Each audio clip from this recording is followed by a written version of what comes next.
Yo, good afternoon, my patrons. I'm glad to be back with you guys. I know it's been a minute since you've gotten a private video. So here we go again with a private video as we continue our study on outwitting the devil.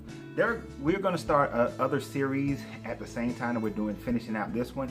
So get ready for it. I am doubling up, tripling up on all the videos for Patreon as well as YouTube, and as well as go check out the new YouTube channel, What the Hell with Jeb. Go check that one out.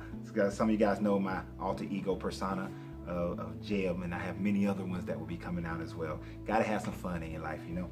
So we're gonna continue. Definiteness of purpose is the next chapter. It's chapter 8. If you've already read ahead because we haven't done a video yet, then this is just good information to get more in there, get more information to you. So let's continue. Now we know we've already talked about how hypnotic rhythm, we slip into becoming a drifter because of hypnotic rhythm, because we allow certain aspects of thinking to enter our brain. The negative portion of our brain spreads, and then that is what encaptures us into a hypnotic rhythm that causes us not to live our life as well as we should. So we're going to start with the first step of 7 that Napoleon Hill, speaking with the devil, of how to escape the hypnotic rhythm of being a drifter, becoming a drifter, and passing that down to the next generation. This is truly about how we break generational curses, as we would say, but breaking generational habits is a truer word. All right, so the devil is about to start explaining and breaking it down, but the editor of this book, Sharon Letcher, and she edited, by the way, she's the editor of a lot of Robert Kiyosaki's books as well, if that name sounds familiar to you. She says one thing in here before we get started. She said, do we have the courage at moments of opportunity to act as aggressively and with definiteness of purpose? Courage being the vital word. So let's go. Yeah. So definiteness of purpose is your first step. It's the first thing you need to understand in order to start breaking away from the hypnotic rhythm of drifting that you may be in every aspect of your life. Because this not only covers your mental life, but this is your spiritual, mental, and physical freedom is at stake. So that's what we're going to look at, of how to break the habit of drifting by utilizing definiteness of purpose as our first step. Now, if you was with me, and if you haven't, go back and look at the Law of Mentalism in the Kabbalion videos. Go look at the Law of Mentalism in the Servant Hermetic videos that we did about Kabbalion. Check out the Law of Mentalism. It's 4 videos, but go check that out, and it'll give you more insight as far as definiteness of purpose is concerned that Napoleon Hill is speaking of. The devil is concerned. He says that if you spread this information, you will not only release those that he's already captured, but you will release all the future millions and millions of people who are current and future from his grasp. So he's concerned about that. And he says, you're pouring water on my fire, right? Because any human being who can be definite in his aim and plans can make life hand over to them whatever they want. Now I want you to concept that. Whatever you want in life can be handed over to you as soon as you first start with definiteness of purpose. They go through a little conversation about why isn't that the opposition, what people call God, the source, universal mind, hasn't stopped the devil from being able to use hypnotic rhythm and drifting. Why doesn't the opposition use this same information to help people? And the fact of the matter is, the devil admits that it has, that you have it, that you have that opportunity. But the devil is just a better salesman and trickier than the opposition is. The devil talks about how he uses his bribes. Remember, we talked about that before. How he uses his bribes to draw people away from them using definiteness of purpose, because the opposition gave you that, universal knowledge gave you that ability of definiteness of purpose. It gave you that when you first was born, so that you can then determine your life and manifest the life that you choose, that you desire. But we seem to have let it go because the opposition is a better salesperson. The opposition is a better showman, right? And it attracts people by feeding them liberally of the thoughts and habits in which they like to indulge. You see, the indulgence is going to be a major theme in the understanding of definiteness of purpose.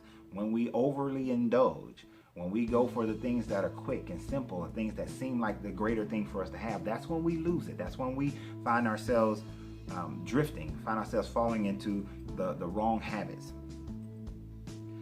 So Napoleon Hill asks, he said, is definiteness of purpose something with which one must be born or may be acquired? He says that everyone, as I've told you before, is born with the privilege of being definite. But 98 out of 100 people lose this privilege by sleeping on it. The privilege of definiteness can be maintained only by adopting it as a policy by which one is guided in all of his life's affairs. This means that in the same way that you have accomplished anything in your life, when you were focused on it, when you had all intent that this is exactly, not intent, but when you had all focus, when you had all knowledge, when there was nothing that can turn you away from accomplishing something, from becoming something, that when you were in that state of mind, that's when you had that definiteness of purpose. When you was in that state of mind where you lost 100 pounds and there was nothing stopped you. You did your workouts no matter what life brought you. You ate right no matter what life brought you. When you were in that state, that's when you had that definiteness of purpose, and that's the mindset you have to capture. That's what he's talking about. By capturing that mindset, then you become free. You were free of that. You were free of it. And that's what you have. And everybody has it, because everybody can pick a time where they had that. Mostly it came out of a point of pain where you suffered so much that you had to come out of it. But what he's saying is you can do that in every aspect of your life. You have to take that same thing you had then, that same mental state, and apply that to every aspect of your life, right? Every aspect. So he says, oh, I see. One takes advantage of the principle of definiteness of purpose just as one may build a strong physical body through constant systematic use. Constant systematic use. You have to be consistent. You have to continue to do it. You have to have a system. People don't want to get on a budget. People don't want to plan out their love life. People don't want to plan out their health. People don't want to plan things and then stay systematic to that. They don't want to continue to do what's necessary in order for them to maintain the great job or the great business.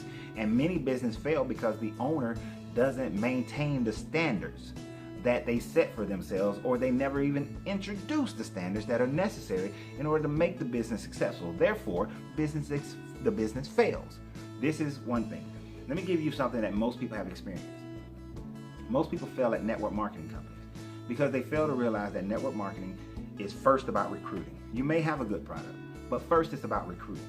Now, if you have a product that you can live off of and that you can sell enough of it, that's great. But either way, whichever direction you choose, if the system says that you have to consistently have parties and invite people and then have more and more parties in order for you to be successful at selling the product, then you have to do that in order to be successful.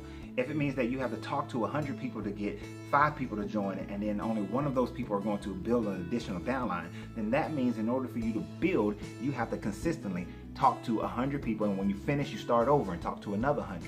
You have to do it consistently and systematically. If you're a salesperson, you have to have your sales pitch down pat, but you have to be problem solving. You have to present something. You have to do your promise, then your product and your package, and you have to make sure that they understand, and you have to have that sales pitch down. Boom, boom, boom, boom, boom. Thinking on your feet, solving their issues, overcoming objections. That has to be a systematic thing. The best salesman, the best salesperson has that ability. They've fine-tuned it, they've developed it, and you have to do that. When you have something systematic and consistent, you succeed. At some point, you will begin to succeed, and your success is only determined by how much you implement that system. I could stop right there for this whole chapter, but we're going to continue. So he says that he found the starting point, and recognize that this is only the starting point. This is only where you begin. This is only where you start.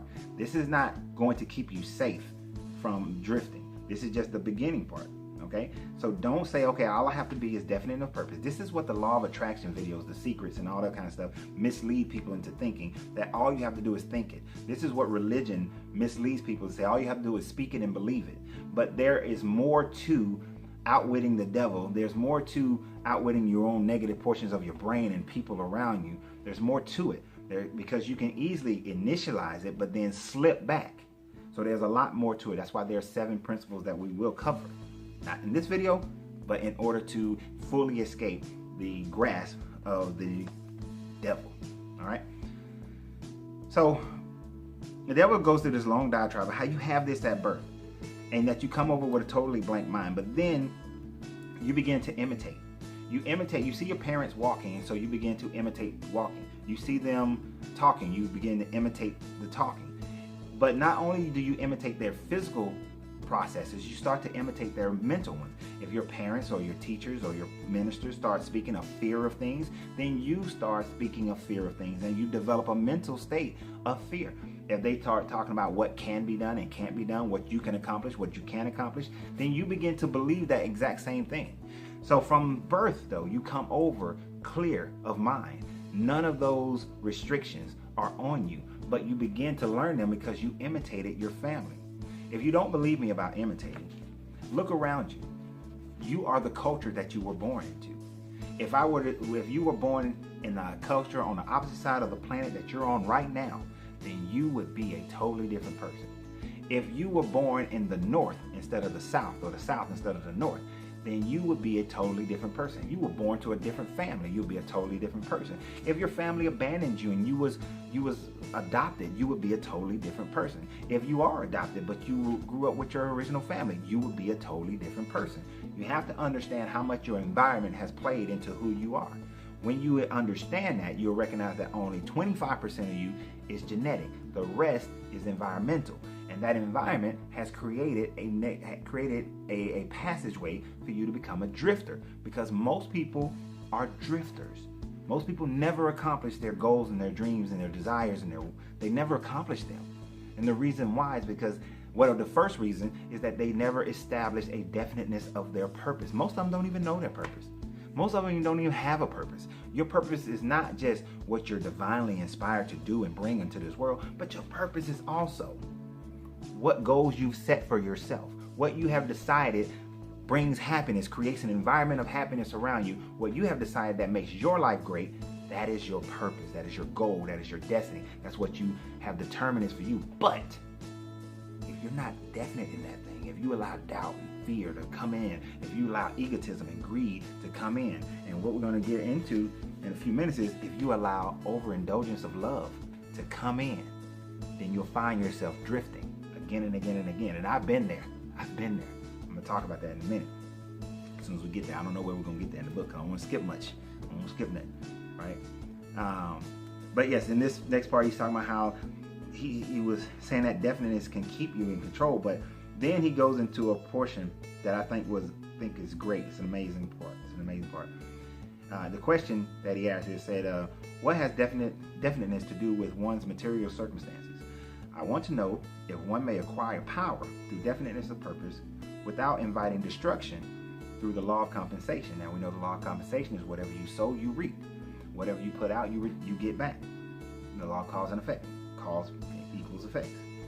His response was, your question limits my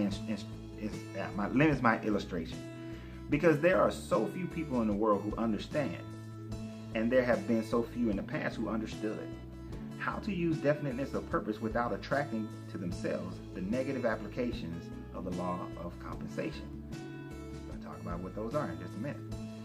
Here you are forcing me to disclose one of my most prized tricks. I am bound to tell you that I eventually reclaim for myself, for my cause, all who escape me temporarily through definiteness of purpose. The reclamation is made by filling the mind with greed for power and for love of egotism expression until the individual falls into the habit of violating the rights of others. Then I step away and allow the law of compensation to reclaim them. This is, I'm doing a bad thing for a good purpose. Or you start out doing something good, but it gets converted into a negative. This is where the Pilgrims came over to America for religious freedom. But then once they got here, they subjugated the Native Americans. This is where the Europeans first went to Asia to trade, but then tried to subjugate them. This is where Japan was trading with China, but then tried to subjugate them. This is where African tribes initially were in good peace times with one another and shared with one another, and then they tried to subjugate one another because they started to say that my way of life is right, who I am is better than who you are, what I believe is better than what you believe, that you are a savage and I am civilized.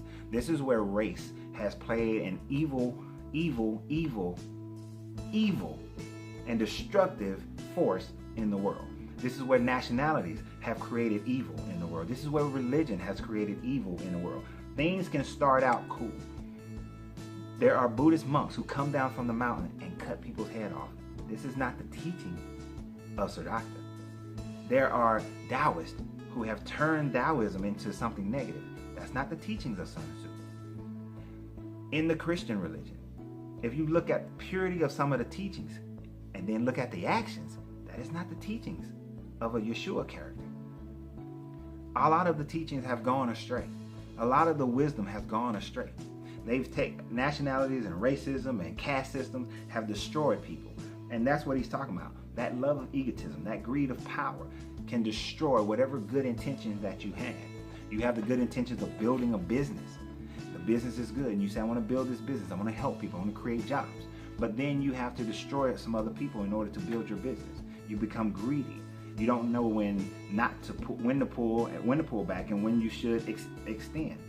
And that creates such a problem. Then the law of compensation says you put out this negative and now I must return back to you more negative. All right. Now we can apply that in many different forms to many different people. No one escapes it. No group escapes it. No race escapes it. So I'm not here saying that this one group is evil and this one group is good. All groups have had their own evil. And we must always understand and realize that is just pure truth. And that's another thing we're going to talk about in a minute. All right. He said that every principle of good carries with it the seed. It carries within it the seed of an equivalent danger. That's what I just talked about. The danger lies in the word habit. Well, he says that, is it hard to believe? He said that is hard to believe. What danger, for example, can there be in the habit of love of truth? Response is great. The danger lies in the word habit. All habits save only that of the love of definiteness of purpose may lead to the habit of drifting. Love for truth, unless it assumes the appropriation of definite pursuit of truth, may become similar to all other good intentions. And you know what I do with good intentions. See, the love of truth is only good when you can accept that truth is simply truth. But when you are trying to force your truth onto other people, when you're saying that my truth is the only truth, when you're saying that there can be no change in my truth, that this is it, that anything else is not truth, and that you will make up stuff in order to validate your truth, then your love of truth has caused you to get into a habit of drifting. Now you've taken that good intention and you've destroyed it, right? It's only when it's pure in the understanding of truth. He said, is the love of one relative dangerous? And I know this one as a personal one for me. Because he said the love of anything or anyone, save that for the love of definiteness of purpose, may become dangerous. Love is a state of mind which beclouds reason, saps willpower, and blinds one to facts of truth. I made decisions based on love. I made business decisions based on love. I made financial decisions based on love. And I paid for those decisions. The law of compensation said, you made this decision based on love. Now for the next 7 years, you're going to pay for it. You made this decision based on love. Now for the next 5 years, you're going to pay for it. The law of compensation will harvest for you such a negativity compared to what you put out. Remember, the seed is small, but the harvest is great. So even if you put in a seed that's based on loving someone else and you make decisions, then those decisions can haunt you for a very long time. I know of a young lady. She fell in love with a guy in high school. That guy said that she was beautiful. He began to feed her because he didn't want anybody else to like her because she was fine. But then she gained 150 pounds. Now she's considered obese. The problem is he then did not like her anymore. He left her. She spent and has spent 20 years being obese. Then when she did make a change, she only lost 50 because she is in such a habit now of being an overweight woman that she cannot lose that other 100 pounds. She's tried. She's went up and down, but it wasn't until she changed her environment that all of a sudden she was able to lose even the 50. Even the 50. It took changing her environment to lose the 50. But that time frame in high school, up to now she's in her 50s, that weight has followed her. That habit of weight, that habit of eating, that habit of non-exercise has followed her simply because one person sowed that seed in because they claimed love and she claimed love. So it's very dangerous when we make decisions based on uncontrolled love, when the love goes against our definiteness of purpose.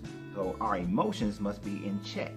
It is okay to love. They go through a whole thing talking about how love can destroy a person. I love the show Lucifer, and he says all the time, what is it that you truly desire? Because what you truly love is what can be used against you. Every movie shows that the hero always has that issue when this person that he loves is being used against him, held by the antagonist, and they have to overcome it. And in the movies, they succeed 90% of the time, but we know in life, in real life, it doesn't happen that way. It doesn't happen that way. When the enemy uses your loved ones against you, use what you love against you, and you just allow the emotions to overtake your sensibilities, you find yourself at a loss. And that's why he says that love should be under one's definite control at all times. He said, of course, love is a desirable state of mind, but it is also a palliative which must be used to limit or destroy, may be used to limit or destroy reason and willpower, both of which rate above love in the importance to a human being. Human beings who want freedom from self-determination. I'm getting all my contacts messing up on me. It's all right. So Napoleon Hill said one must harden their emotions and master their fears and subdue love in order to subdue love. And then they'll say if hardening is what you want to call it, sure. But yes, power. People who gain and maintain power must become definite in all their thoughts and all their deeds. Not some, not most, all. And all means all, and that's all means, right? So you have to become definite in that. Then he asks us a good question. He says, which will work better? Which is more advantageous? A person, which is more actually a weak plan applied with definiteness, or a sound, strong plan indefinitely applied. And he says weak plans have a way of becoming definite plans. A weak plan, but definiteness of purpose eventually will become a strong plan because of one thing. A person with definiteness of purpose will learn how to convert failures into successes. That they recognize failures are temporary defeats. That failure is not who they are, but it is just a learning process, and they pick themselves back up. So a person who has a weak plan, the plan eventually becomes strong because that definiteness of purpose allows them to continue to learn and never give up. It allows them to grow. You see, I've moved my store, Uncle Ren Popcorn, around the Atlanta area a couple of times. But in moving it, I learned what type of plazas I shouldn't be in. If the anchor is a Walmart, they're not going to support my product. If the traffic is a choke point, if there's not enough parking, I've learned how to lay my store out better. Ice cream needs to be seen up front because the popcorn is incredibly visual, and they're going to see that anyway. But without the ice cream being up front, people don't even recognize that it's there. I've learned what type of marketing has worked, what type of marketing has not worked based on my locations. So there's so many things that I've learned in moving the store around, what side of the road to be on, do I need a traffic light, all these kinds of things that people don't necessarily think about.